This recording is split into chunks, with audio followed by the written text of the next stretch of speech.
All right,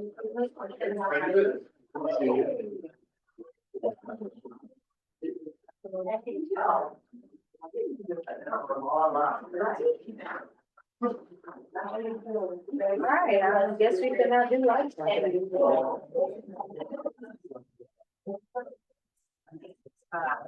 right, let's go ahead and get started. If I can't have the room quiet as much as possible, if you have one-off conversations, please have them outside. The reason why I'm asking for that is because the owl actually picks up any type of movement. So that means if you're moving with the chairs, your jackets, anything, it'll pick it up as much as possible. So again, I want to say good evening. Thank you all for coming. This is our third Southwest Study Group meeting for 356 University Avenue Property Redevelopment. In this community meeting, if you have not met me yet, I am Rashida Williamson. I am the Community Engagement Manager over this project. So if you have any questions, please feel free to reach out to me. But of course, my team as well will give that contact information at the end. I just wanted to let you all know that again, Atlanta Beltline Incorporated, or ABI, is the organization responsible for implementing the vision of the Beltline. So we have several members of the ABI team that are all in the room, but also on the call tonight. So Atlanta Beltline Incorporated is just committed to creating a culture within its organization that values and advances equity and inclusion. So part of that means representation of our 45 plus Beltline neighborhoods on staff. And again, the staff members participating with you tonight, they're going to represent various disciplines across ABI's organization, and they're here just to support you throughout this time frame. So just to go over again, meeting logistics. Tonight, we're just going to focus on, again, developing that Beltline plan for 356 University Avenue site. Again, this is a reflection of the community input that was established through an equitable engagement process, again, that we want to have that creates trust and transparency. So tonight's presentation is going to basically show you all the community feedback we've received thus far, all the business engagement feedback we've had, a market analysis, also the land use development that's under the IMIT zoning category. But again, the conversation will continue in the beginning of the year, but tonight will be our last meeting for 2024, but we will come back to you all in 2025. So just for my virtual meeting attendees, because we do have virtual people in the room right now, you can see that your line is muted, and we do apologize for that. But again, you can also not share your video screen. And that's just to provide the best listening experience for everyone that's on the line. A recording of this meeting, the presentation, and all of the supporting materials will be made available online at www.beltline.org/meetings. So if you are having any technical difficulties in our virtual room, please feel free to email us at engage@atlbeltline.org. And should we encounter any technical difficulties while we're here, we appreciate your patience as we sort them out. And for you all, again, in this room, just gonna state it one more time, because I do see I have a few more new visitors. We have a lot of information tonight. So if you have any questions, please write them down. We'll have a Q&A session. Even if we don't get to your questions at that time, we will answer them later on in a Q&A report that will be live on the website for you all to review. And we are going to take questions from the virtual world and also in the room. So it's not going to be a prioritization. You're just going to see how many questions we can answer at that time. So as you know, how we normally like to start is the poll questions. If you are in person, we did give you a survey that you can also fill out, but also if you want to do your QR code, you can do so. This is just to get a sense of the virtual room.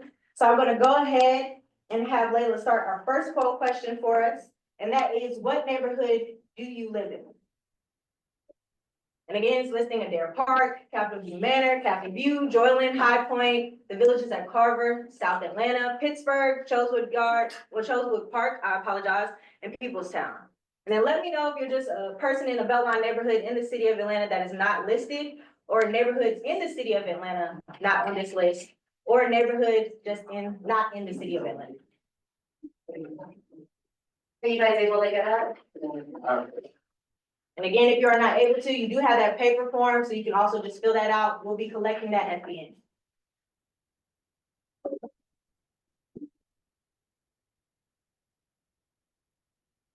Do see a few people participating in our virtual world with the polls.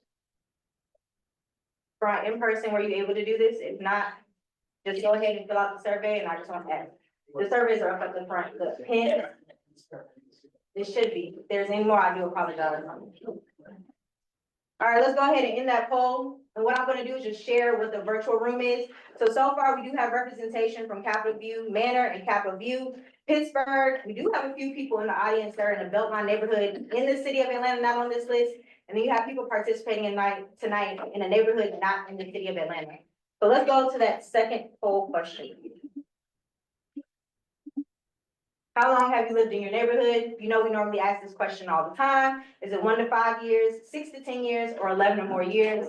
Again, we just want to know how far you've been here, especially if you are a legacy resident.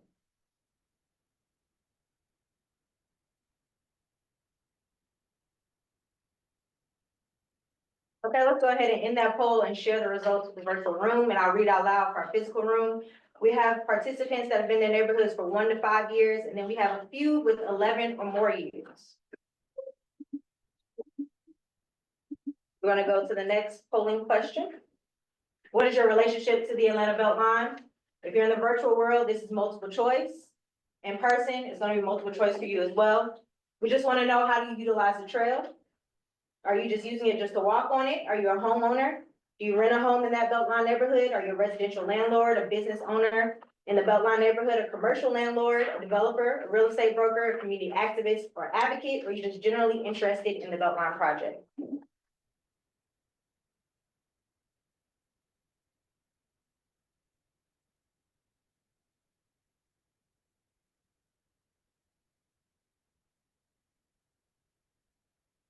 Go ahead and end that poll and share the results with the room. Okay. We have a few people that use the trail. We have homeowners, we have residential landlords in the room, we have business owners, and we also have people that are just generally interested in the Beltline project. Go ahead and move to the next polling question, which is our new one as usual. What are you most likely to be doing on the trail?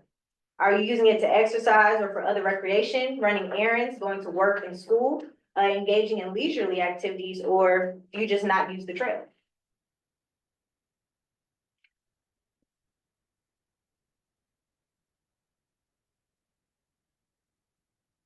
Let's go ahead and share those results.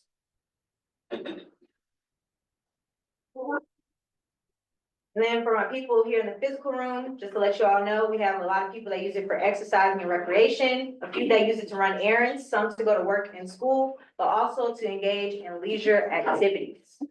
And then we're going to go to our final polling question just for the beginning portion of this presentation. Is tonight your first Beltline meeting?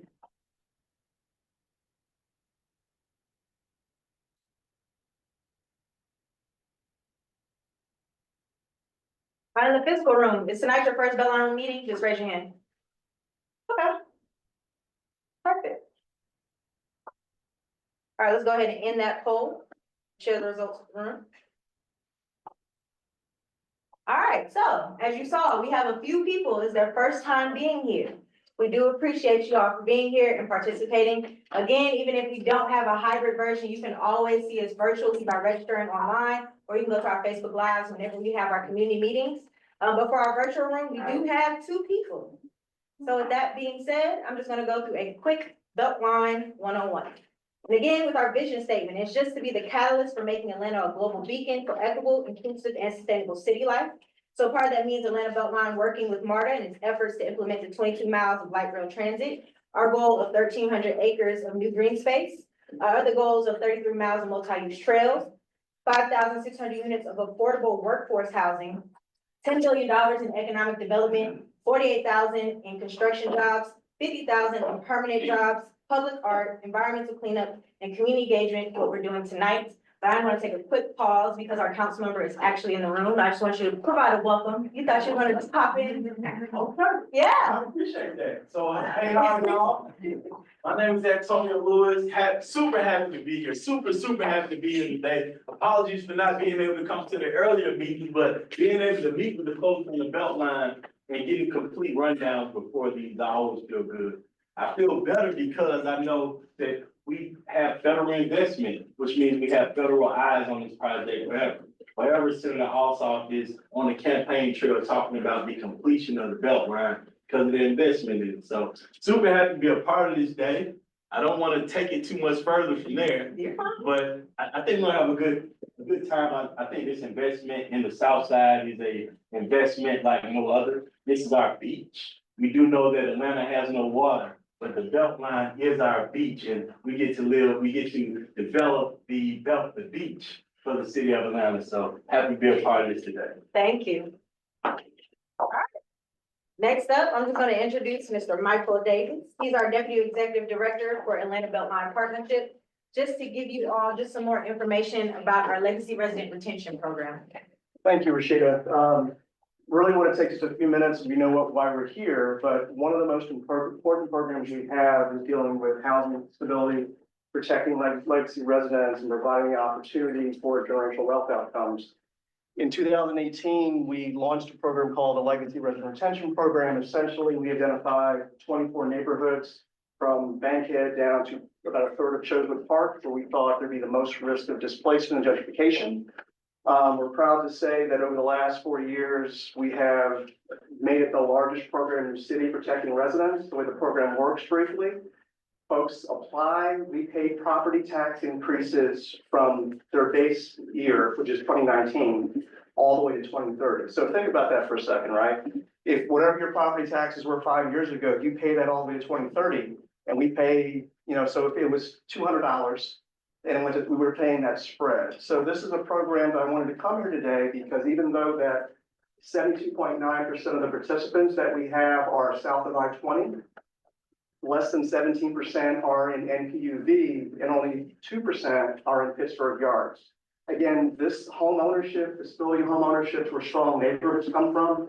For some of the Beltline houses that we've seen the values of those properties increase by 2x or 5x.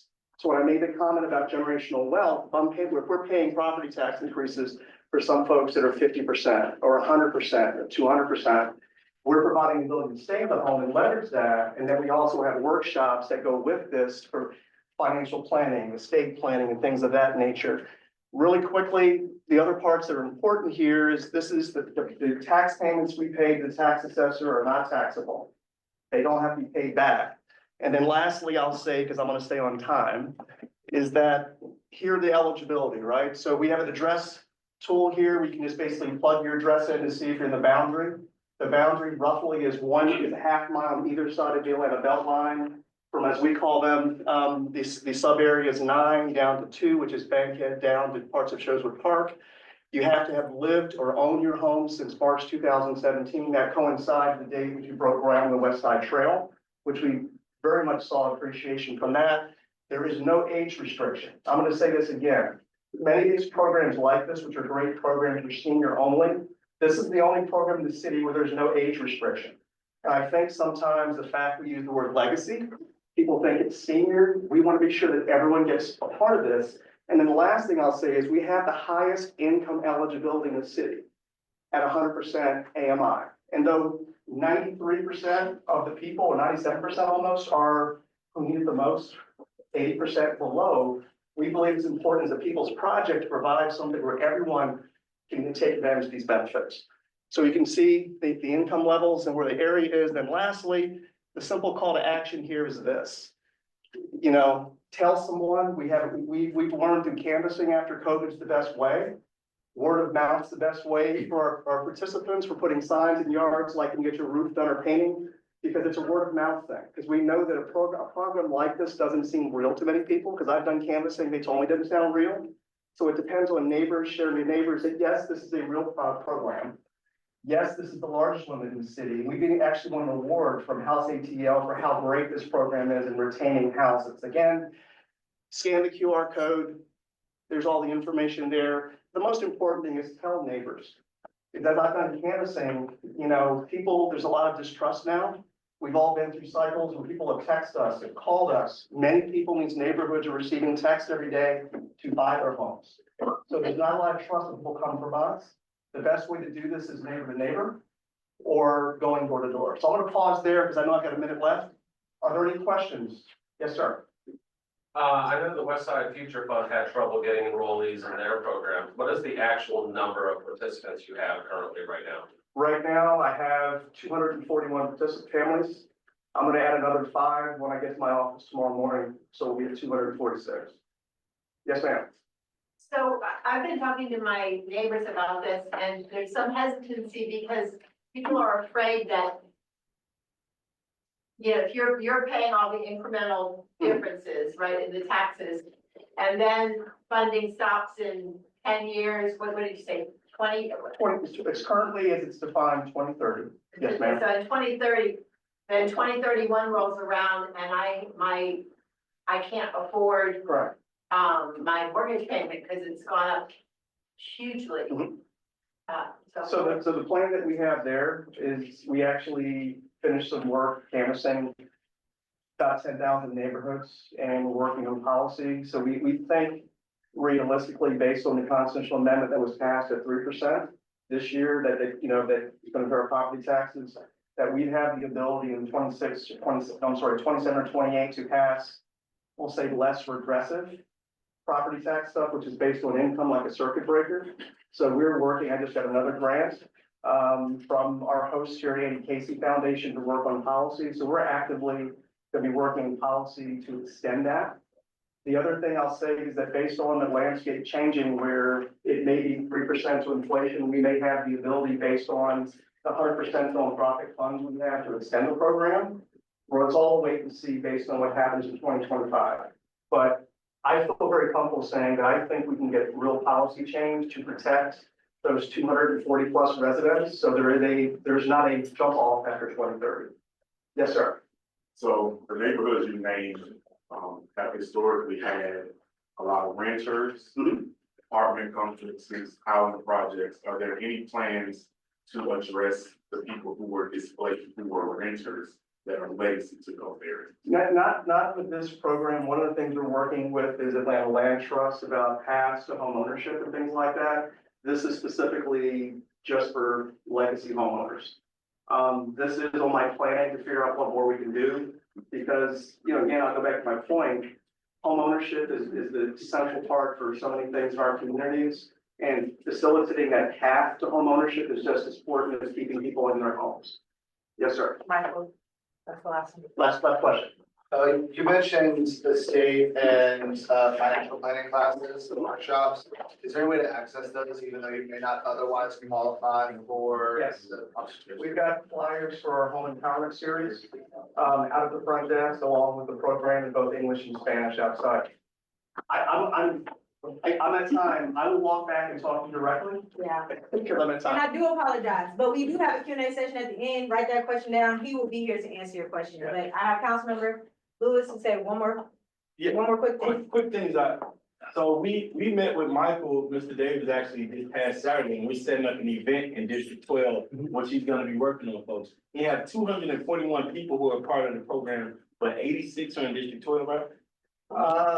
81 to 86. Something like that in District 12, which is different. One of the highest numbers in the area, which means that people are tapping, they are accessing it, but not at the number that they should be accessing.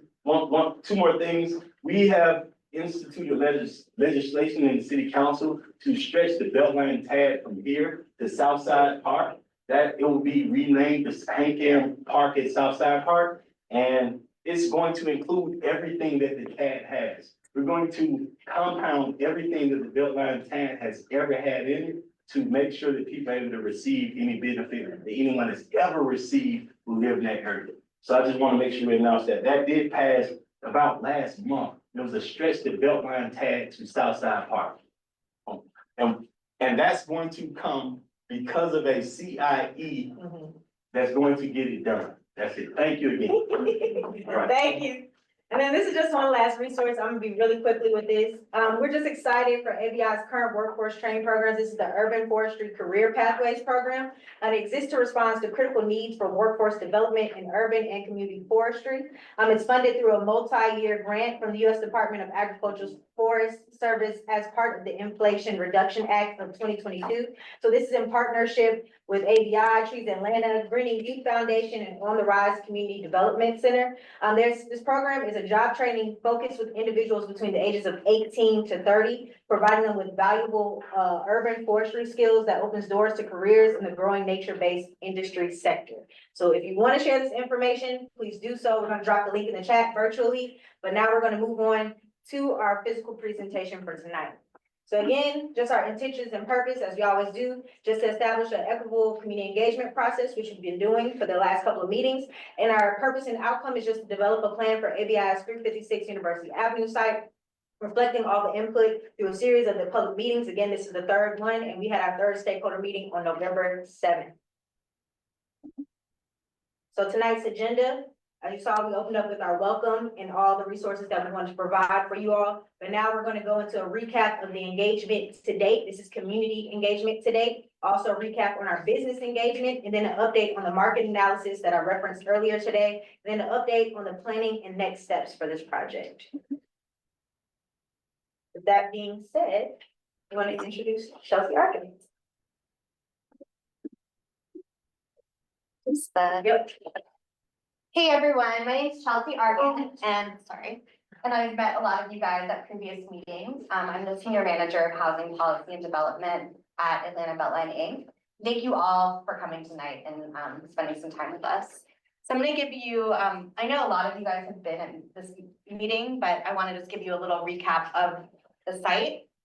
So it's right over there, 356 University Avenue. It's a 3.7 acre site, and it's adjacent to a 13.7 acre site. It's adjacent to this building, which is a 61,000 square foot site, and we're right along the South Side Trail over there. We are designing it to be a job anchor for the neighborhood, a hub for entrepreneurs. There will be a focus on housing, including affordable housing. We purchased the site from the Annie E. Casey Foundation in 2023, and it's currently zoned I-1, which is light industrial, and it is within the Beltline overlay. So I'm gonna go over the engagement that we've done today. So Rashida mentioned that this is our third large community meeting. We also had 3 stakeholder advisory committee meetings. We've also been actively soliciting information from local businesses, and my coworker Natalie Jones is going to talk a little bit about that later. We also met with the Pittsburgh Neighborhood Association. We met with Councilmember Lewis to discuss some of the flooding on McDaniel that's come up in a couple of these meetings. We will be continuing community engagement into the new year. So now I just want to give you a recap of some of the feedback that we've received over these last community engagement sessions. We've also sent out a survey and gotten a lot of responses after we heard during the Pittsburgh Neighborhood Association meeting that would be a good way to get people's information. So this kind of puts together all of that information into one slide. So this is kind of what we've learned so far. I split it up into land use and then programming. So for land use priorities, people really are interested in connectivity to the street grid.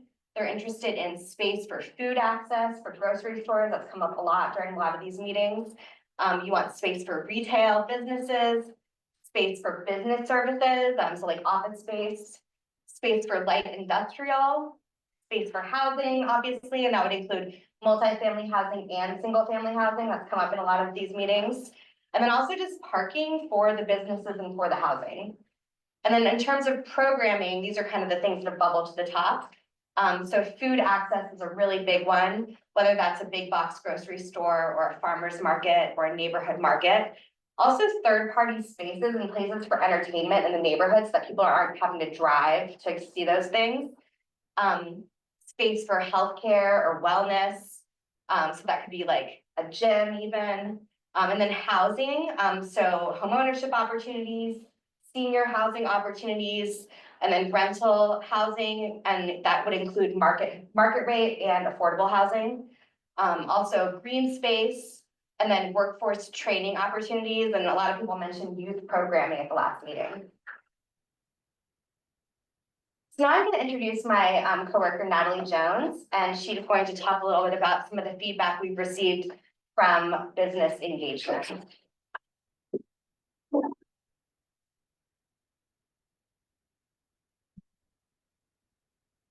Hello, everyone. My name is Natalie Jones, and I'm one of the project managers in our economic development team. My portfolio includes providing tailored services to businesses that are scaling through our business solutions office. And one of the things that we've done as far as business engagement is we have set up a survey for businesses that are in sub-area two to ask about what their preferences were in the neighborhood. And we also held 3 different focus groups of last month. One that was early in the morning, one during lunchtime, and one in the evening, to provide business owners different times that they could come based on their schedules. And so a couple of things of note, in our survey, we saw that about a quarter of our businesses identified that they were currently in office spaces. And then we had another 35% that chose other, but this number is a little skewed because when businesses had an option to expound on what other meant, and a lot of them said home office. So I would probably put that in the category of office spaces. And then 70% of our respondents said that they felt like they were going to need office space within the next 1 to 3 years. And 40% of those businesses identified retail space that they thought that they might need within the next 1 to 3 years. Something that's not on this slide, size expectations. Most of our business respondents identified needing about 1,000 to 2,500 square feet within the next 1 to 3 years. We also polled businesses to try to figure out when we are planning for this space at 356 University Avenue, how can we activate the space so that it's complementary to what businesses already have, what's already currently in the neighborhood, and what they want in the future. And about half identified that they were interested in shared warehousing space, and about 45% identified that they were interested in manufacturing space. And the manufacturing was mostly focused on packaging and labeling. We also took note of, we had them identify what their top priorities were when it came to preferred amenities. High-speed internet, parking, and conference rooms were the top 3 in that area. And then the retail and service gaps, not very much different from the resident community feedback. 90% big box grocery store was the top choice. And then medical facilities, 85% identified medical facilities as being a service gap. And then full service restaurant and entertainment options. So what we're seeing, I know Chelsea mentioned third spaces, is that a lot of people, especially since COVID, have lost their third spaces, and they are really interested in identifying experiential business models. And so entertainment options was definitely big on that. And before I turn it over to our colleagues to talk about the market analysis, I did want to take a moment to talk a little bit about the feedback from the focus group. So this is all qualitative or quantitative data from the survey, but again, we have 3 focus groups. We had about 30 businesses across all 3 focus groups that joined us, and some of the themes that kept popping up were neighborhood wellness options, youth programming, so a community center, youth sports, health and wellness was a big topic, as well as creating multi-generational amenities for the seniors that live in the community, as well as the youth that live here as well. And then another big thing that came up was commercial affordability. So our economic development team is really focused on preserving or catalyzing commercially affordable spaces within the Beltline corridor. One of the things that's really important about that is we currently don't have a definition like we have for affordable housing, what commercial affordability looks like. So in our conversations and our focus groups, we asked about if there were any things that they might suggest that could help with the commercial affordability. And there were a lot of things within the commercial leases that business owners identified that we could probably get a little creative with. But most of the businesses talked about thinking that about 20 to 25% below market rate would constitute commercial affordability. Again, that's just the information that we received from the focus groups, but we are doing more research to find out what commercial affordability looks like. But I know that that is a big topic on the business owners' minds in this neighborhood. And with that, I will turn it over to Dennis for. Yeah. Good evening, everybody. Very much appreciate you all coming out today. It's a great turnout. I'm Dennis Richards. I'm the Vice President of Housing and Policy and Development for the Beltline, leading this planning effort. This is a continuation of our engagement process. This will continue throughout the planning and the development of this property. We came before you as was presented to you earlier on, in a series of at least two separate groups of meetings, followed by three separate business engagement focus groups.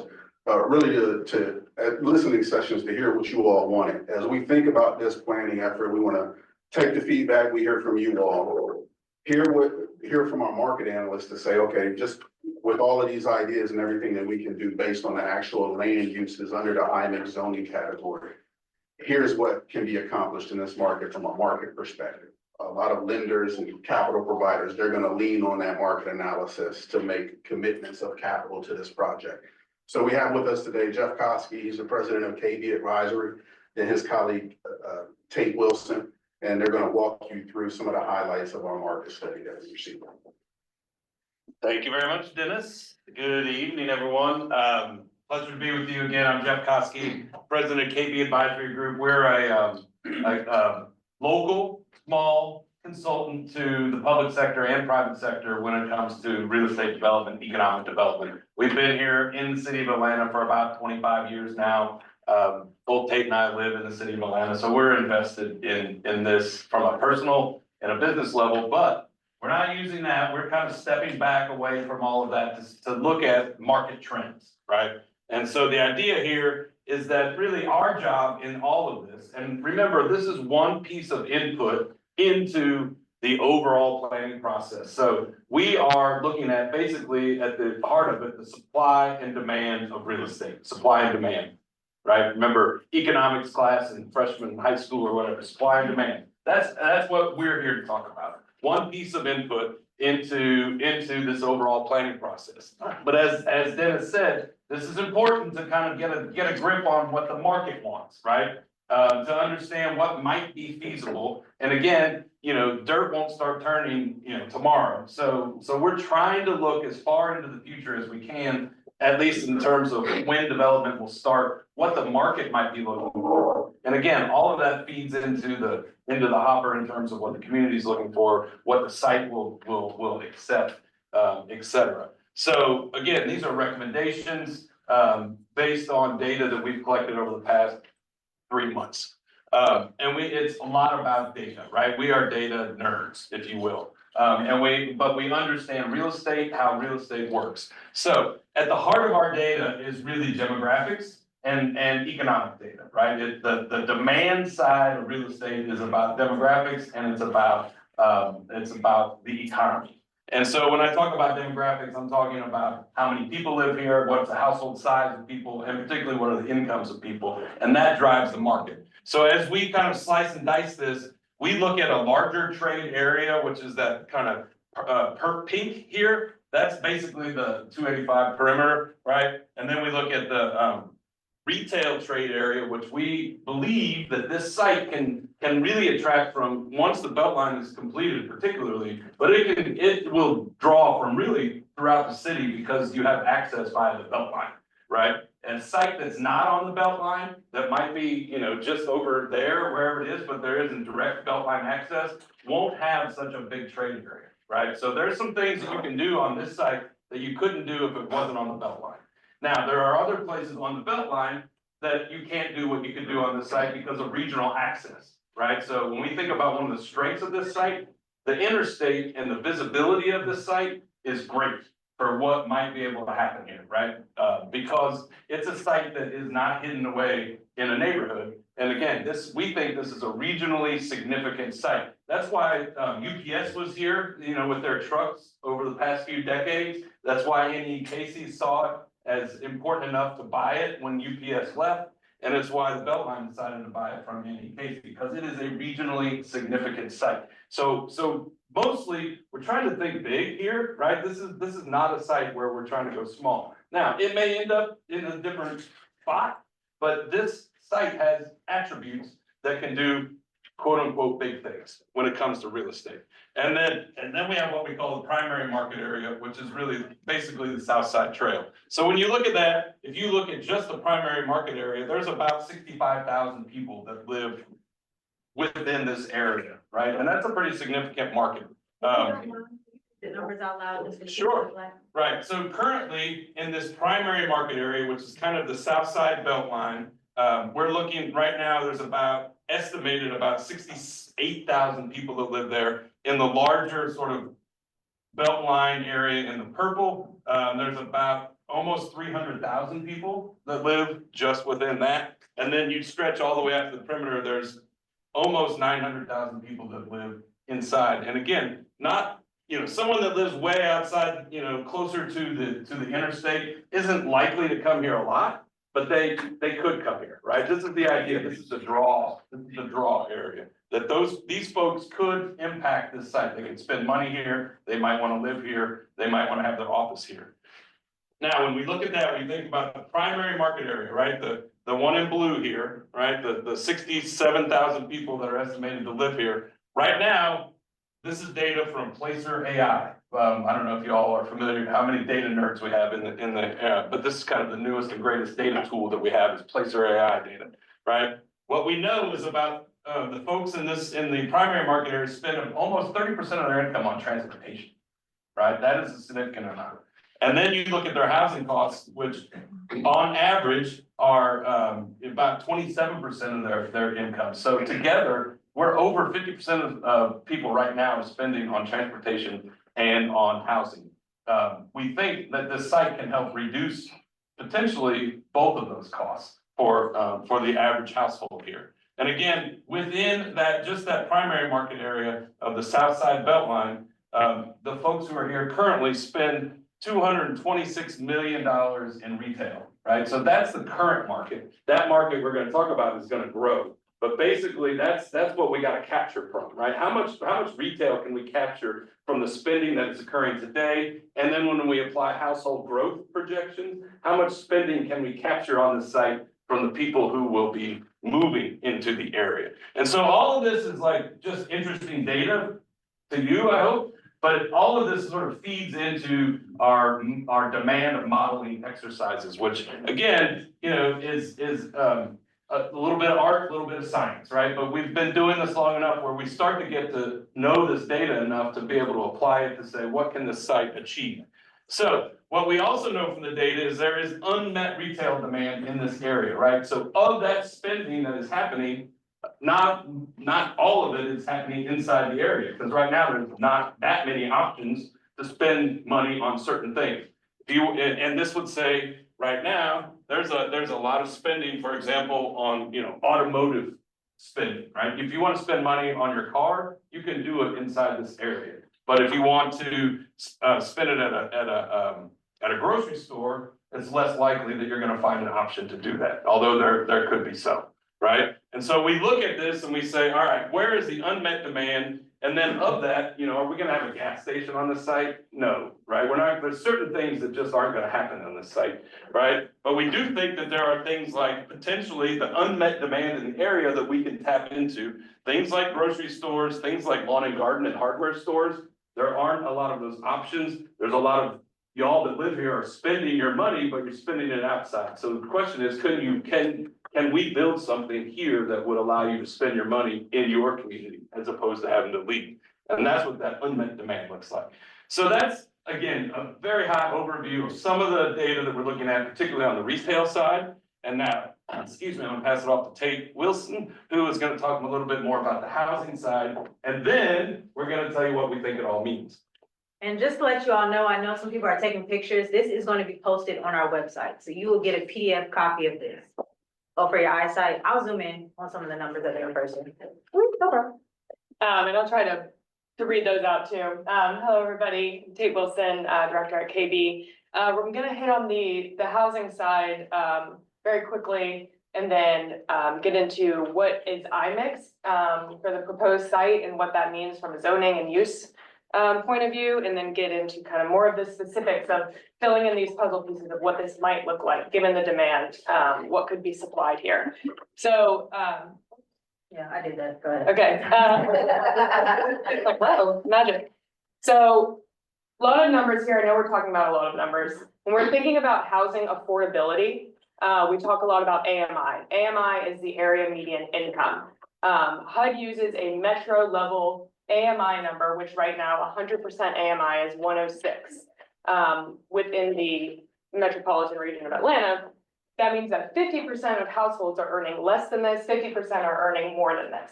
When we think about, and again, it gets a little complicated based on family size. And so what we're looking at here is thinking about the household size at these different AMI levels. These are thresholds or limits of affordability. So when we're thinking about demand, what is the targeted level of affordability that new housing should be targeting on the future site? So this bottom, actually, if you. And these are monthlies, right? Yeah. Affordability. So based on the income, what can you afford per month? On the rental side. So this is, and this takes a little bit of a second to understand here. So this is the average cost of housing within Pittsburgh Yards by the congruent size, right? So we're looking at a studio or a 1-bedroom, a 2, a 3, and a 4 to symbolize, again, the household size. These are the existing averages and whether or not they hit these AMI levels. I think we're taking questions after, sorry. Rashida told me to say that.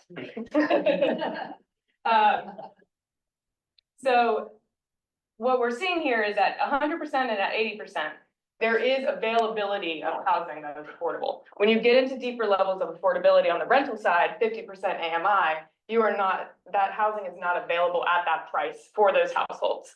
On the for sale side, it's even more limited, where there's only condos really that would be able to be affordable to a 1-person household at 100% and 120% AMI. So when we're thinking about that for the new site, how does that mix? What should it be targeted? And that's an important part of the supply side of the market here.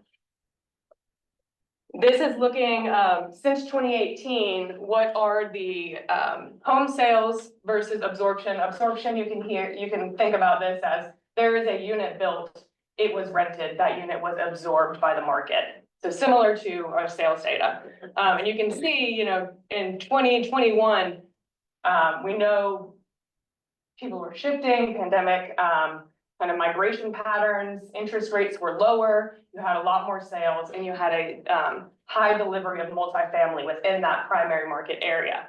And on the for sale side, you see that pressure without enough supply of housing has pushed home prices up 80% since 2018.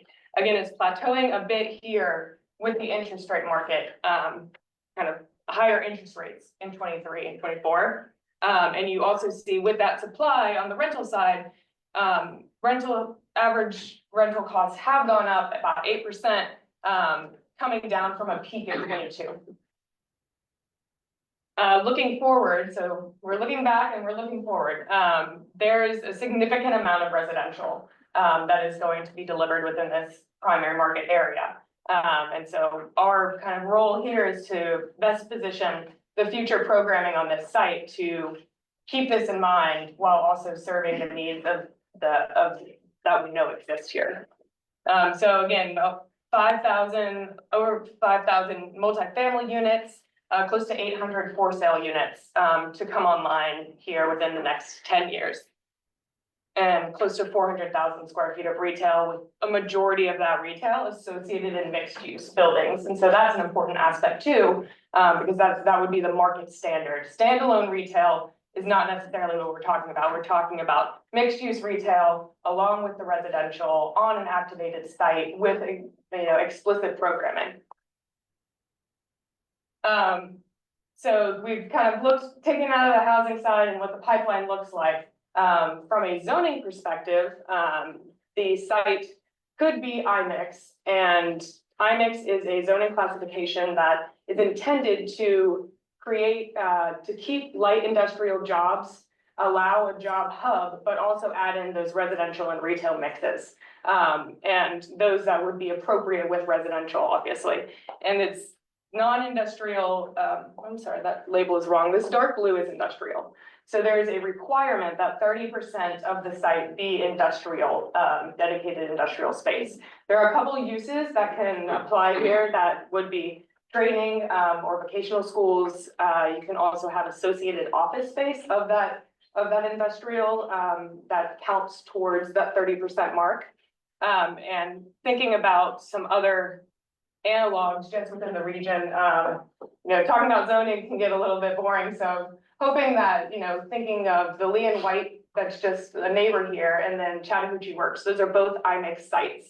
And so when you think about their breakdown, the Works has significant multifamily that just came online. So they're, really close to half, 50% is residential there, where the light industrial is really hitting at 30%, where you've got a brewery and food distribution and warehousing at Lee and White that is making up a lot more of that industrial space. So thinking about the on the ground, real life uses of what zoning actually looks like. And so these next couple of slides are outlining where we ended up in our demand analysis and what the site could potentially offer and be successful within the market.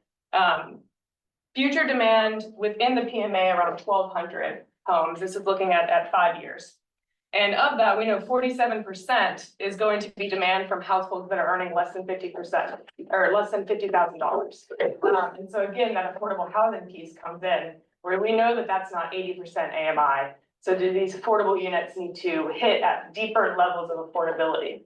On the market rate side, we think there's demand for 238 units and 102 on the affordable side, which is above what is required by the inclusionary zoning within the Beltline. Again, these can change. These are ranges of what's possible. So this is potential.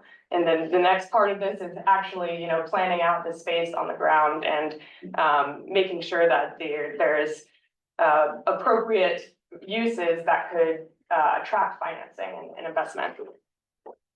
On the retail side, again, I think Jeff introduced the idea of this local demand versus the regional demand. And so the local demand is going to be a little bit less, saying that this just, if you just took this island, locally there could support 3,600 square feet of retail, whereas drawing from that larger region, you're getting close to 76,000 square feet of retail, which is pretty significant. We're thinking, and this is coming also from that unmet demand, for grocery, for home furnishing, the lawn and garden, specialty food stores, limited service eating, and full service restaurants. So think about your fast casual versus a sit down restaurant. There's demand for both of these. And I'm including here an idea of how that light industrial might work with the retail. So for example, if you do have that co-warehousing and distribution, manufacturing, that may be a need and a job hub. But if you've got, let's say you have a full service restaurant and you have a commercial hydroponics business that is supplying that food, so you've got this kind of local ecosystem that exists just within the site. And these are not necessarily the prescription of what will happen, but the possibility of something that could be complementary to that light industrial that is going to be, employing those in the area. And diving into the retail a little bit more, for example, if the idea is to attract a lawn and garden store, think about an in-town Ace. And so each of these bubbles represents, say, the service area of those Ace locations. And the background of this map is the daytime population. And so you can see kind of these service areas popping up, and where this yellow circle would be the potential within the subject site. And so what we're saying here is it doesn't, it wouldn't compete with an existing ACE. It would be an appropriate use, because we do want that ACE to be stable, right? It's not as though we want to attract a retailer that couldn't stay, and be successful, because that's not good for a community either. And looking at it from then just taking a quick look at the grocery side, this is looking at the Kroger's, Lidl's, and Aldi's that are within the area. And the back here is median household income. And so you see, the median household incomes to the north side garnering, more investment from a Kroger, and the ability to attract a grocer to come here does depend on demographic data. But you see, you've got a bit of a higher median income pocket happening where this yellow circle is, and more importantly is the growth. So this is household growth. It's the same retailers that we're looking at. This is future household growth, and you see, this momentum coming down from the south side trail, which is going to be necessary in order to attract the retailers that you might want to see in the area. And then this last slide, I don't know how much I have to get through this. We're wanted to think about, okay, what are these uses? It's one thing to say, okay, you've got limited service eating place. What does that mean? So if there's 11,000 square feet of demand that could be absorbed on this site, what does that look like in terms of how many restaurants is it? And so when you think about, let's say a farm burger or a Gusto and one of those fast casual, that's about 2,000 to 4,000 square feet. So you could potentially, if you had, 4 of those, that would start to paint the picture of what the retail offering would look like. Coffee shops are about 1,000 to 2,000 square feet, whereas you have a small format, more like a food hall. Those stalls can be as small as 500 square feet, so you can start to really get the diversity of that retail. I think hitting on the grocery store side, your larger format Targets and Costco are 100,000 plus, so that's not a potential target for the demand that we have here, about 35,000 square feet. And so that would be more of a mid-size or specialty or discount grocer, between that 10 to 40,000 square feet would be the target for something that could be successful on the site.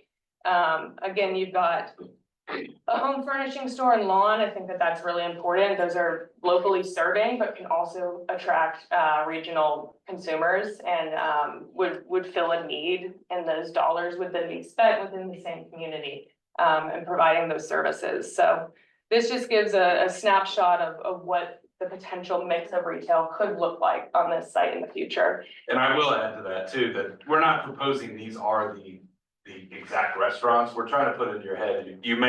These are we want to do something that might be familiar to you in terms of size, really, and the concept. Not to say there should or will be a farm burger, but you may have seen farm burgers around town. That's the type of restaurant that would fit into the fast casual. And as Tate said, there could be maybe 2 or 3, maybe even 4, probably more like 2 or 3 of those types of restaurants. And again, the grocery idea, we heard the community says big box, right? We want big box grocery or bigger format grocery, which, again, we don't think there would be enough demand to support a Target, for example, or a Super Walmart. Or, I think the Publix and Kroger idea is not off the table, but you're kind of right at that cusp where we think there's demand for right up to their smallest stores. And then, so maybe they might want to come in with a smaller store, not to say they will, but maybe. But so we're thinking it might be more likely for a specialty grocer or a discount grocer. And again, if you've been in a Lidl, they're discount, but they're kind of cool. You get some good stuff. The food at Aldi is amazing, if you ask me. So that kind of thing, right? And again, this is down the road. We don't know exactly the brands. We're just looking at current and then future demand based on future household growth. What could be possible? And this is kind of the mix that we think that adds up to somewhere in the neighborhood of 75,000 square feet of new retail right over there. Thank you, Jeff. Tate, appreciate that. Yeah. And so yeah, go ahead, Dennis. Yeah, so this is confirmation that a lot of what we heard and that you all said, as far as wanting retail services, we've heard that we want to create jobs here. Certainly have a place for grocery, a food option. All of that is possible. We have to obviously calibrate those offerings into the footprint of the buildings, right? And so we have Ryan Snodgrass with TSW, our planner, who's gonna walk you through a conceptual plan that could accommodate these uses. Thank you, Dennis. Yes, and as Dennis said, my name is Ryan Snodgrass. I'm with consulting firm TSW in town, planners, landscape architects, and architects.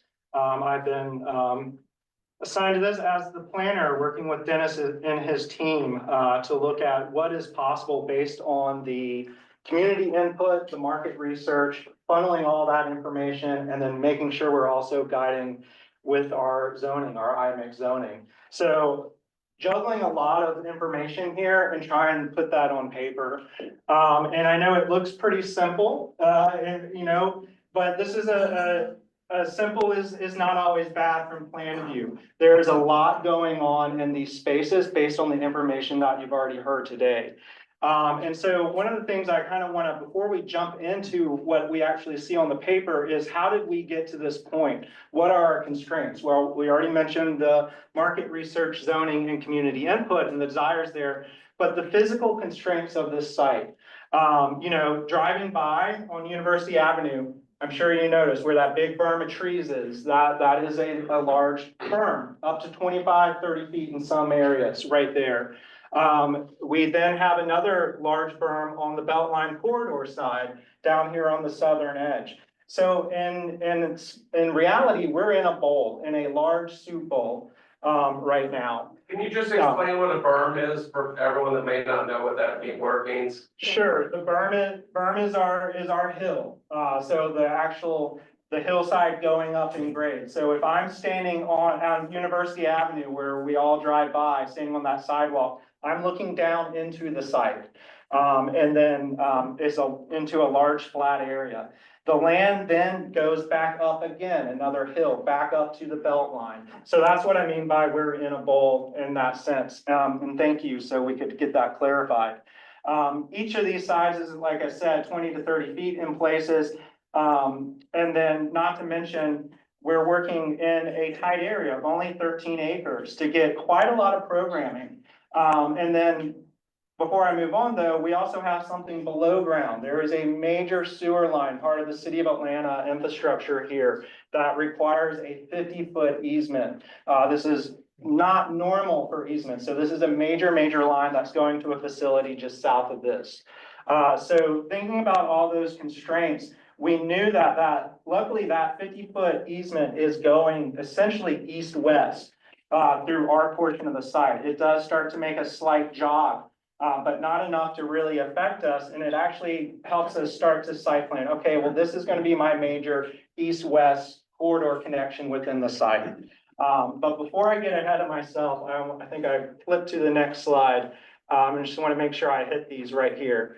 Of course, we want to provide that mix of housing and so forth in the working plan.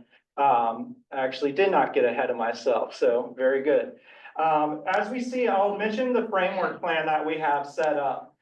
So right now, this is the large green space that if we walk out the building, we've probably parked on these side streets over here to the east, that's on site. And then we have a large green space that is going to be maintained as a green space.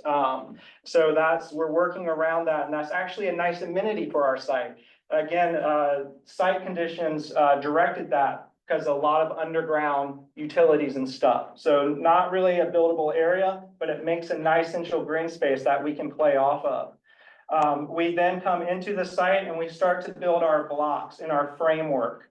And the framework, by that, I mean our streets. Thank you. So you see our existing street down here, south of the green space. We're connecting that in, looping it around, coming to our easement and making our primary corridor through the site that our buildings will front onto.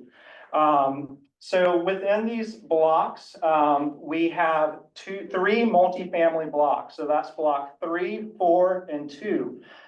Those are going to be, and what I mean by are multifamily mixed use. So think ground floor commercial retail and then residential units above.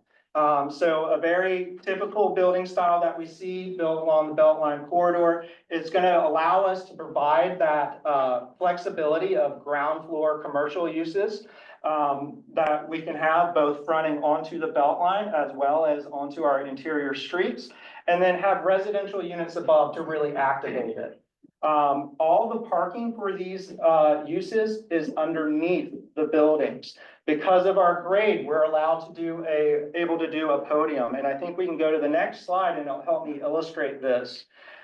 So if I'm standing on the Beltline right here and the development was made, I'd be looking at potentially what do we have? 1, 2, 3, 4, 5-story building.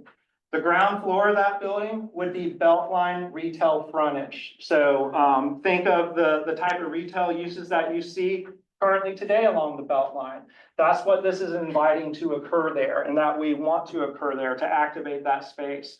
Above that space, we have the residential units and 4 floors above it.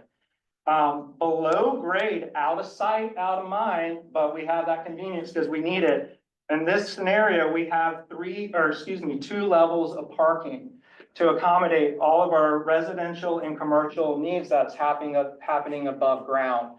So this played out really nicely for us because we're pushing the building into that berm. You see that berm going up, pushing the building into that berm, doing some slight fill, and so we can hide that below grade and then have our nice, active, beautiful building right there on the Beltline. Now, the way I describe this, the exact same thing is happening on the University Avenue side. This allows us then to appropriately front the Beltline corridor and University Avenue with active ground floor uses.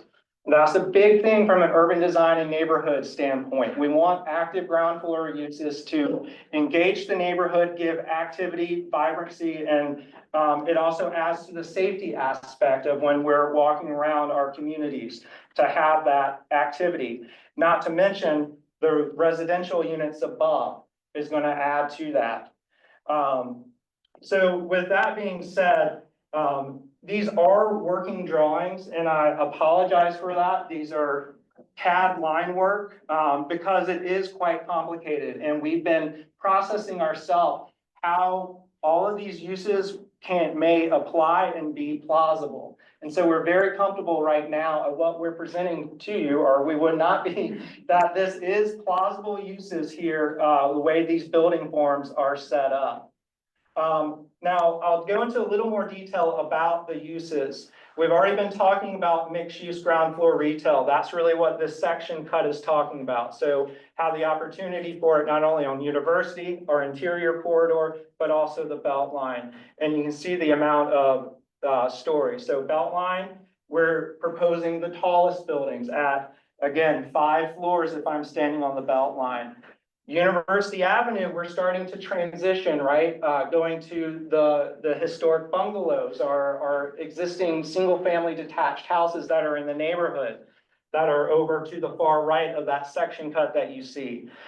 Our buildings are starting to react to that and starting to step down.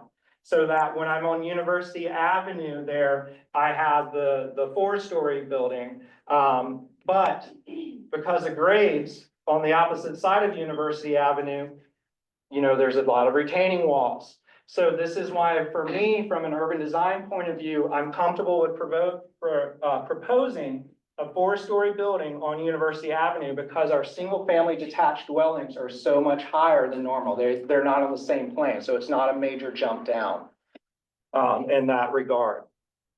The next area, and again, this helps to understand the bowl aspect. Again, same thing, not going to review it, but the same thing's happening over here. This section cut's coming through the Beltline right here in the building. Beltline in the building is how to read this. So again, what we're seeing at this point, we're seeing 4 stories fronting on the Beltline. And because the topography, the hill is much taller at this point. So it's covering 3 levels below grade. So that's why it's not as tall as our building we were just chatting about. But again, we start to stair step down. Now, this use in block 3, which is right here, is, as I'll reiterate, the same as 2, 4, and 3. Now, you see my section line is cutting through the site, and we come to this kind of salmon color one in block 1. Now, based on our zoning as Tate reviewed, we are required to have a large amount of light industrial uses. And those are itemized as to what fits that category. And so I think it's like close to just under 180,000 square feet we need to have accommodate on site. This plan is set up to provide the most flexibility. Again, we're early on in this process. This is the third iteration that we've shared publicly of the plan, or second, excuse me.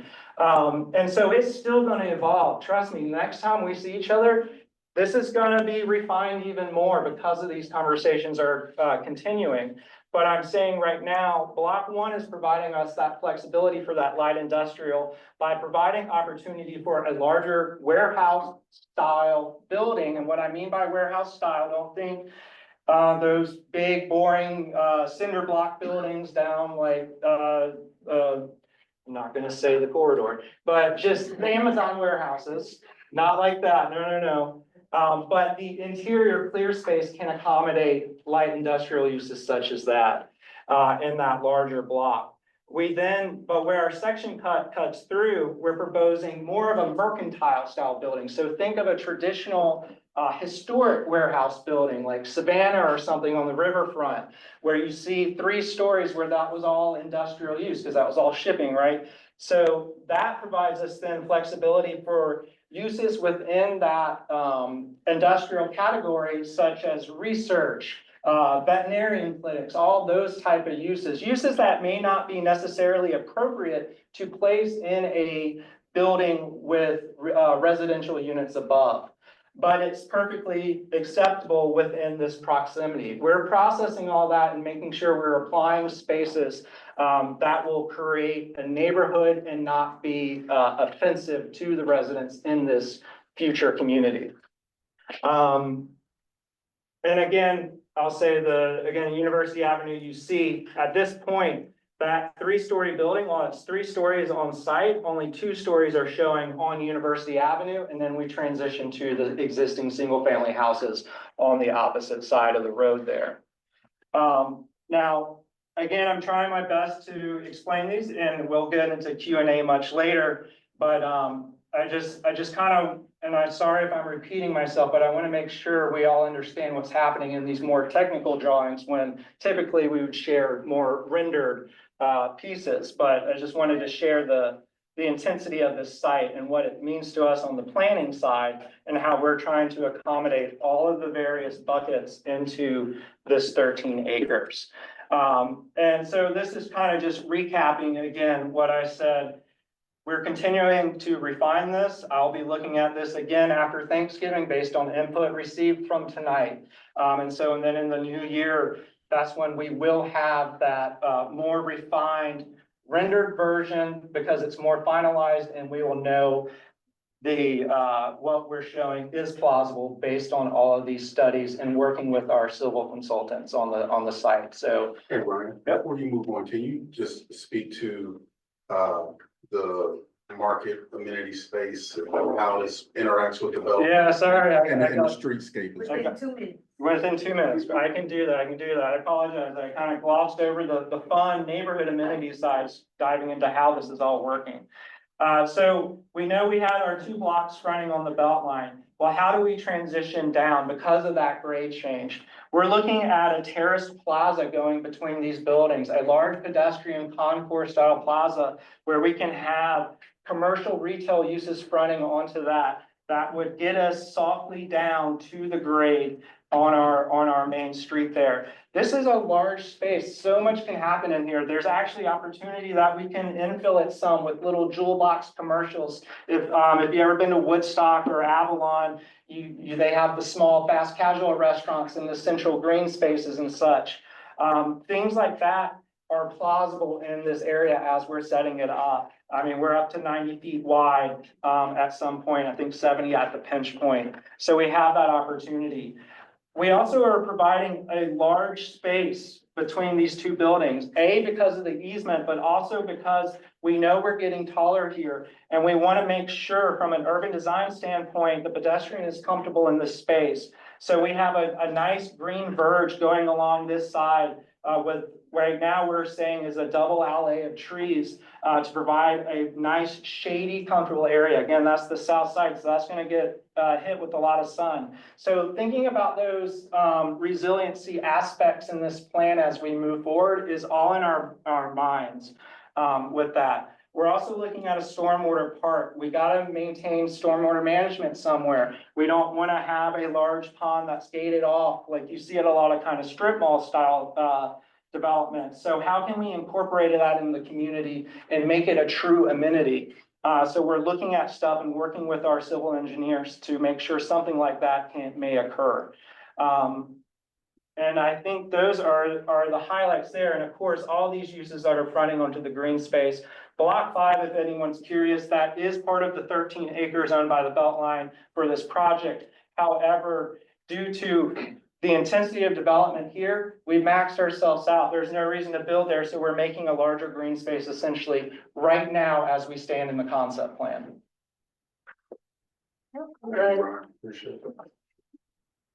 Oops, sorry. So the next questions we have is just your reaction. Again, you can use this QR code, but I would like to say just use your survey. If you're online, please participate virtually. I do want to ask with these surveys, I do see a few people leaving. Please feel free to drop them off at the front. That's the only way that I'm able to collect your data and state that you are a part of this process. Let's go ahead and end that poll virtually. We can share the results. Okay, we have 4 people right now online that say I really like that. We have another 4 that say I like it. But I think it could use some changes. Please keep in mind, we do have 21 attendees, so that means some people are just not participating, even though I mentioned those numbers. We're gonna go on to the next polling question. And this is open-ended. Is there anything else we should consider? Anything else we should consider? Please write that down on that survey, anything that you think we should ask. But also, while I see people writing down, taking notes, if we don't get to your questions, because again, we're ending this meeting at 8 p.m., please feel free to email us at engage@atlbeltline.org. Again, that's engage@atlbeltline.org. And then I'm gonna let Dennis go over the next steps so we can get to our Q&A. I'll be very brief, so we can get to the Q&A. Our business engagement continues. We want to continue to hear from our small businesses, and Natalie's leading that effort for us. Over the next coming months, we will be working to iterate the plan you saw before you, and finalize that along with our due diligence as well. We do have representation from our civil engineering firm, PEC, with us today. They will be performing a hydrology study for the neighborhood around McDaniels here, and right in front of Pittsburgh Yards. We heard issues of flooding. We certainly want to ensure that our development is not additive to the issue. We want to understand what is that issue so we can make recommendations to the city, and so that we can also make recommendations to ownership here at NEKC as well, and work collaboratively so that our stormwater management system hopefully helps to resolve that problem. So more to come on that. We'll share with you what we find out. We are trying to move relatively quickly through this planning exercise. We're gonna go ahead and rezone this site from industrial I2 to iMix. We want to kick off that process as soon as possible in first quarter. Following the conclusion of that, we will work to get our first RFP out on the street to see a developer for all or a portion of this site. So quite a bit of wood to chop, but hopefully you all saw today quite a bit of progress over this short period of time. So with that, I'll pass it back. Okay, again, I'm just gonna go really quickly. We have virtual and we have in person. So that means I have to be very diverse in how I'm gonna ask these questions and answer it. You are only limited to one question tonight. I do apologize. Just one question, and then you come back up and raise your hand again, not a follow-up question. That's the only way we're gonna get to all the questions in the room. So if you are virtual, for my phone attendees, because I do have some, please press *9 on your telephone keypad to raise your hand. And then somebody will let me know that you're available and that'll be able to let you to speak, and I'll let you know if you are unmuted. If you are online, of course, start submitting those questions in the Q&A box, which I have seen thus far. And then for my Facebook Live attendees, because we are broadcasting to Facebook Live, you can always type them in the comment section and I'll be able to see your question and answer them live. I want to first start out with that one question. If he is still here from the Legacy Resident Retention Program, did he leave? He did. Okay, all right. So then we're gonna go to our second question. I'm gonna take this first virtual one and then I'm gonna get to you because I saw you raise your hand first. Okay, so this is from Attorney Korea. She asks, how do your business needs compare to the existing stretches of the Beltline? That's for Natalie Jones. So you can speak as loud as you can. The camera will pick you up. So I hope I'm interpreting this question correctly. The business needs for the businesses that we surveyed for this particular site, their needs don't really differ from a lot of what we've seen previously. So a lot of businesses indicate commercial affordability is a barrier for them to do business. A lot of businesses have trouble accessing capital. Those are the two biggest things that we see from the business community. As far as some of the other things that we pulled, as far as, you know, warehousing needs, co-working need, co-location needs, what people might want to see on the site based on how complementary those things might be to their business. That is particular to this particular site. So I hope that answers the question. No problem. And then I just have a comment. This is for us as a team. Somebody stated, one community member, I would like to see a dedicated space for youth programming such as recreational sports. But another community member commented back and said, I feel like this is a really good opportunity to leverage existing recreational spaces in the area, specifically thinking about Pittman Park, Rec Center, and the sports fields in Adair Park and Perkinson Park. I'll take my first in-person question. Please speak loudly. I just wanted to ask, if you could share a little bit more about how the rezoning process would go and what steps the neighborhood would be involved in, and how you expect that to play out. Yeah, so you go to your zoning review board, followed by a zoning committee, followed by a city council in that order. And so we will, as part of the process before we go to ZRB, also go to the MPU to seek a vote from the MPU. We'll go in advance of that because we want them obviously to preview it. We also want to make sure that our neighborhood associations and other leadership is signed off on. We do have a stakeholder group that we've already set up a lot in large part with individuals from those different bodies. So that group is weighing in on this as well. So every time we have one of these meetings, we had a preceding meeting a week or two prior with that stakeholder. I can see you in the back. Go ahead. So just quickly, I'm from Chicago, so I hope the green space includes a pond and water. But I did want to ask, looking at the map, and if your property is like very adjacent to the like zoning planning, can you confirm either if you have to or the process for rezoning the owner property within that like planning map or like right adjacent to the Beltline? Yeah, I don't know if I was quite. Can you rephrase the question? So I was on the website and there's like residential homes that are listed on the Beltline plan map. It seems as though you have to go through two zoning processes to change or build on within that map. Can you all confirm that or maybe give? Miss Lynette. Sure. Lynette Reed, Vice President of Planning Engagement and Arts. As far as I know, this site doesn't have any single family on it. It's all I-1. And so this would be the only site. I think so there's no single family that will be rezoned as a part of it. I do believe though that if you're within a certain proximity of another neighborhood or NPU, that gives that neighborhood or NPU the ability to weigh in on that zoning as well. So that's what, you'll get feedback on it, but that's not another rezoning. Does that make sense? Okay, well, I have a property on University, like across the street. Okay. And my home is on the map. You said you have to go through a process and all that. Well, not to, so let me get your phone number or your email address so we can look specifically what you're talking about. So this would only rezone what was shown tonight and not be anything across the street. Well, I know this process, but I'm just trying to ask around like inclusion and insights around like the needs of the neighborhood and the zoning, if you're within that area or any. If she is. Can we talk a little bit more specifically? I like that, great, okay, all right.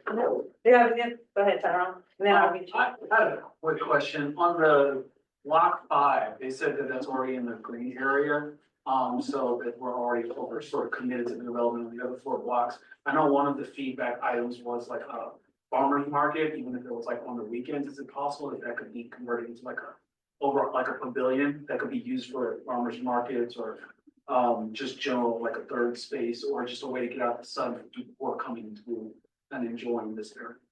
No, we'll take those comments and come back, right? I can say that, yeah, that's definitely plausible, you know, something that we'll note down and can consider in the next round. The farmers market would also be great on that central plaza coming down from the Beltline as well. And so we've been thinking about places to accommodate things like that. Block 5 would be great, but also we have spaces in the site too that could accommodate it. Okay, thank you. Yep, you first. Hi, I live in Capitol View Manor, which is the neighborhood just to the left. And, you know, you talked a lot about the perspective from Pittsburgh and from University in Pittsburgh, but I'm concerned about the perspective from Capitol View Manor and from the Beltline. Because a 5-story building right up adjacent, and I'm not good at, other people are good at I'm not an urban planner at all, but it seems to me that a 5-foot building I keep saying foot, 5-story building right next to the Beltline might not be the best feel for being a welcoming, besides it blocking the beautiful view we have of downtown Atlanta on the Beltline. I'm gonna let you all take that question. Yeah, no, I can take that, and thank you for asking that. I mean, that's a legitimate concern. I think for the next step to address that, I will cut a section through block 4 through the Beltline and look at the properties in Capitol View. Manor, yes. And so we can address that concern and show a visual, and I'll have them rendered so they're easier to read than tonight with the line work, so. Perhaps could you come to our neighborhood meeting? That's a potential, yeah. We would just need the official invite just to be sent to me, then I'll bring him out. Okay, that's all I need. Okay, it was you, and then I got you on the outside. I'm like a local creative other than Pittsburgh. I was here because of the 30% of necessary, what's it called, industrial language. Is if it could be used for such things as like local trades, such as like, let's say mechanics or like, or just like artists who use other mediums rather than like, or even painting, something like woodworking and things of that nature, or metalworking, stuff like that. Yeah, that would qualify, as kind of like a studio space. I think of maybe like, I know the Met is changing, but spaces that are similar to that. I was thinking of something like Mutiny, I guess, if anybody's familiar with the studio that was in the Met, down that area, the day where I guess they were bought out by somebody or something. There are some restrictions, and it has to do with like machinery vibrations. So, you wouldn't be able to have, let's say, like a welding shop, that might not constitute as being appropriate light industrial next to this residential. Which is again, what Ryan was kind of talking about in the design, is how do you fit those together so you're not damaging you're not impacting the residential life. Yeah. Take your hand, sir. I'm just saying this, just to say it. This is the best presentation I've ever seen from the ABI. Jeff, that was so honest and great. Ryan, that was a beautiful design. So since I come to all these meetings and criticize you, I thought it'd actually be nice. I will just reiterate what the other comments were, regarding the rec center and youth programming. We do have Pittman Park, and supporting that, I think, whatever capability you have of supporting Pittman Park, as opposed to trying to create, because we also have the Croc Center too. It's flat. Yes, so.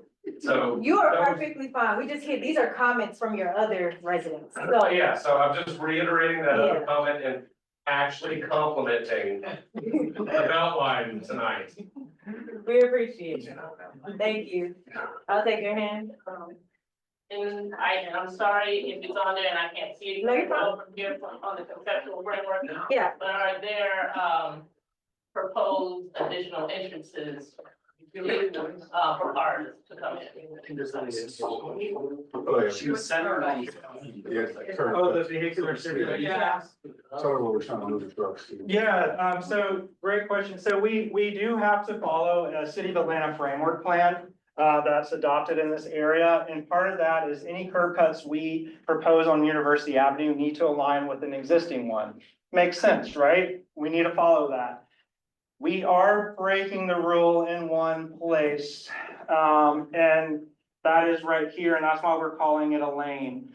We needed the lane so that if we do have a larger industrial use in this warehouse space, that box trucks are not coming through this primary residential zone, that they could exit onto a lane and then get onto University Avenue to help relieve some of that circulation. Not saying it would never happen, but giving an opportunity to avoid it when needed. So as far as access to University Avenue, we have the lane that's more dedicated to block 1. Our primary entrance right in the center, right here, that's going right on to Coleman, and then hitting Hubbard right there for our block pattern. Go ahead.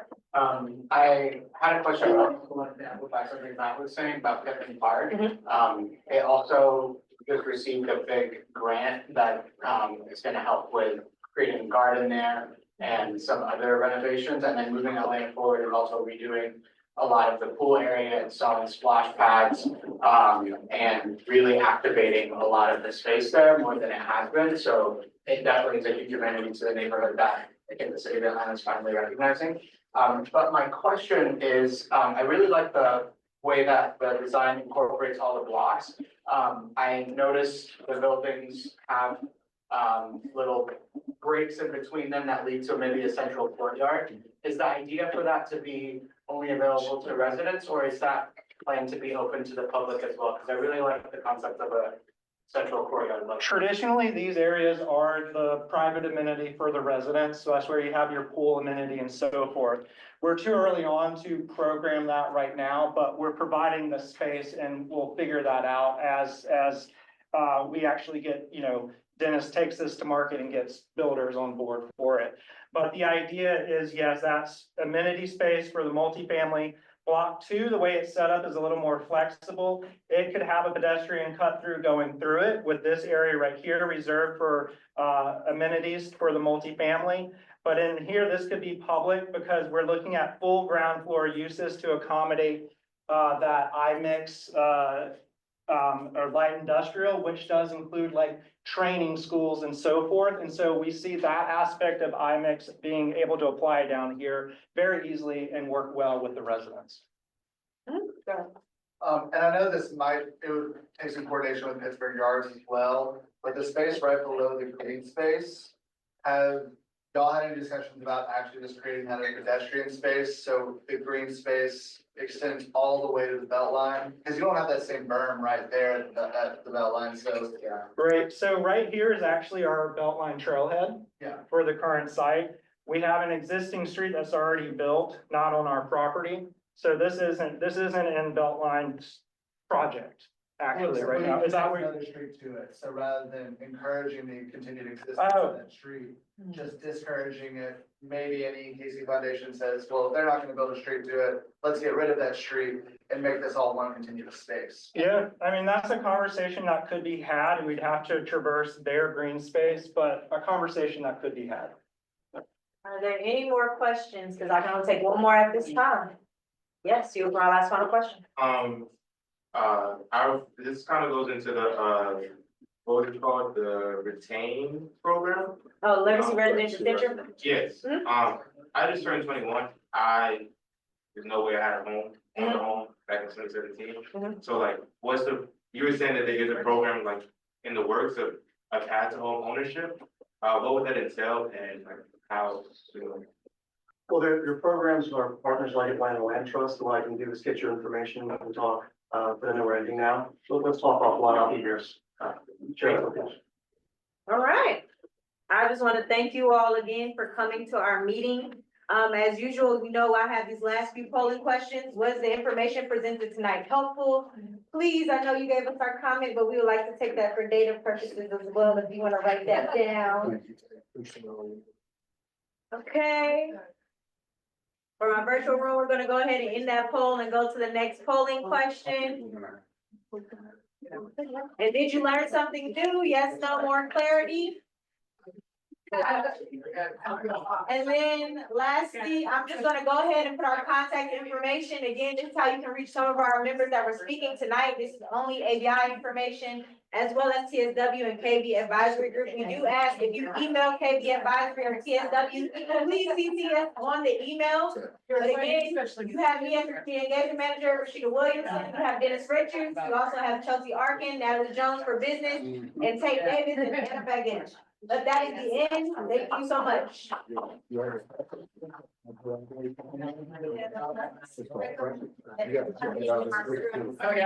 Yeah.